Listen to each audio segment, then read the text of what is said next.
G'day and welcome to another episode of Kiwi Car Life, and what you're looking at here is the end of the road for Holden. The VF Commodore was launched in 2013 and ran all the way until 2018 with a variety of V6 and V8 models, and it was the last great rear-wheel drive sports sedan from Holden. And what replaced it was an Opel. Out of the European market, they rebadged the Vauxhall or Opel insignia to a Commodore, and this represented the end of the Commodore brand as a whole. And sadly, in 2021, Holden itself was gone altogether. So today we're going to be looking at the last two Commodores ever made to see which one is the best. With this VF being a VF2, it looks absolutely stunning, and the red paint with the very nice looking alloy wheels, the thin black grille and aggressive headlights and bumper at the front, and around back it has two big chunky exhausts and some smoke tail lights, and overall I think these are some of the greatest looking sedans ever made. But that said, even though a lot of people say that the Opel isn't as nice looking as the VF, the LED tail lights around the back do look quite good, and the VXR models of these with the big 19-inch wheels and Recaro seats overall have a very good aesthetic. But even this RS-V model is a pretty nice looking car. Both the VF and the ZB feature 3.6 litre naturally aspirated engines. However,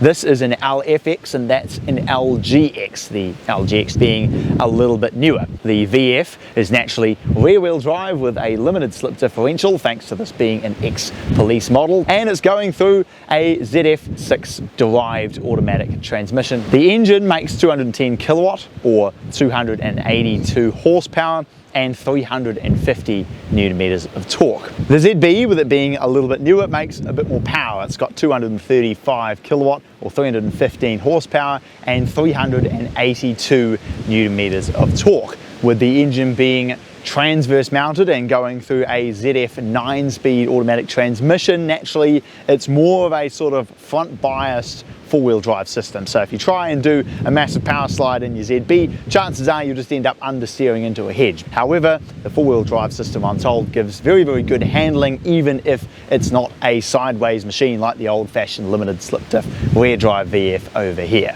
The definite advantage with the ZB is just overall build quality. With it being a little bit newer, it has definitely held up a hang of a lot better. The perforated leather steering wheel feels really quite good and just looks modern. The gauges on the ZB I think look really good, and the advantage with having that big screen in the middle is that it can show a lot more information. But I love the way that the gauges look in the old VF with the red rings around the gauges. I think it does look quite cool. Another advantage is that the ZB has paddles, whereas of course the VF just has the Tiptronic down here. The ZB has a much newer infotainment system with Apple CarPlay and Android Auto, whereas in the VF you're left with just Bluetooth. The seats in the ZB are very comfortable and have a lot of adjustment, and just kind of plush seats with a decent amount of bolstering. But in the VF they have a very cool design on them, and actually throughout the interior of both of these they do kind of have this fake carbon trim which looks quite cool, but the VF just has more of it. And other than that, I think it's time to take these two cars out for a drive. Alrighty, 3, 2, 1, go.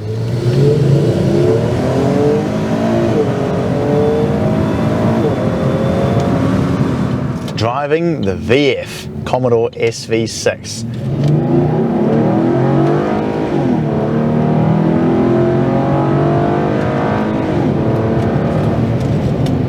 It does make a lovely noise, that's for sure. Unbelievably raspy, but the transmission is very good. The downshifts are excellent.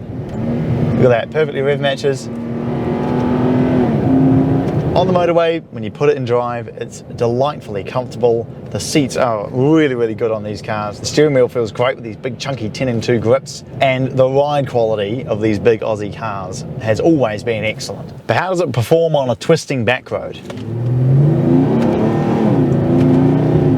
Well, the first good point is that despite its size, it has quite quick steering, and I must say, very good steering feel for a modern car. But it makes a lovely amount of power, and on a twisting road like this, the handling's great, changes direction really well, and if you just leave it in second, this thing is a very proficient car, man. Down into second, no problem, accelerate, up into third. The only problem with it is that it lacks torque. You know, if you have it in third gear, in my little 130i, you put your foot down, it would actually really go. This thing is hardly doing anything, man, goodness me. But the VF gets a seal of approval from me.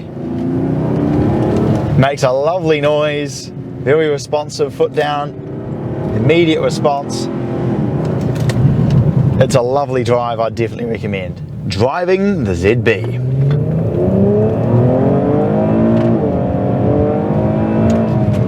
Okay, the first thing I noticed is that it's a lot faster, that's for sure. It makes a lot more torque. The handling is good, although the steering feel is a little bit vague, but the ride is a little more sporty, which is interesting. And the four-wheel drive system is quite remarkable. In fact, you can just floor it out of here, and oh, it just hauls you out of corners, eh? And the transmission is very good in certain areas. It's very quick to shift in D, but around like 30 to 70 k's an hour when you're in like second, third, fourth gear, it's pretty bad if I'm honest. The downshifts are actually okay, but the upshifts, you pull the pedal, I'm pulling it now, and now it upshifts. Like, there's a huge delay from when you pull the pedal to when it actually upshifts. Okay, let's try some acceleration in manual.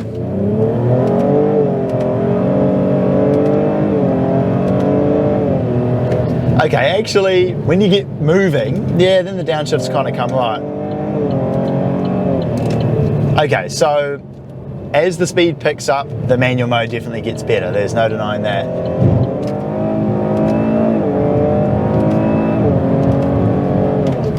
And once you get it out on the motorway, it is fast, it shifts really nicely, and makes a great noise.